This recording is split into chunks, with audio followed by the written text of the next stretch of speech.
ఈ మంగాపురంలో శ్రీకృష్ణ మందిరాన్ని ఏర్పాటు చేసుకొని అక్కడ భగవద్గీత అధ్యయనం అభ్యాసం శ్రద్ధతో చేస్తున్నందుకు మీ అందరికీ అనేక మంగళాశాసనాలు.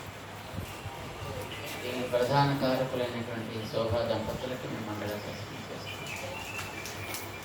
ఇందులో భాగస్వాములైనటువంటి మీ అందరికీ కూడా మంగళాశాసనం. వినిశ్రుత అని వేదాల కంటే కూడా చాలా పవిత్రమైనదిగా భగవద్గీతని కీర్తిస్తారు. వేదాలు ఎవరు చెప్పారో మనకు తెలియదు, వేదాలు అసలు ఎవరు చెప్పలేదు. అయినా దాన్ని ఆదరంతో మనం చదువుతున్నాం. కానీ భగవద్గీత శ్రీకృష్ణ భగవానుడు స్వయంగా ఆయన తనకు సహజమైనటువంటి స్వరూపంలో పాల్కడలిలో ఉండే ఆ స్థితిలో మనలానే తిరిగి ఈ మట్టి మీద ఆ వేదాల సారాన్నంతటినీ కూడా చూశాడు.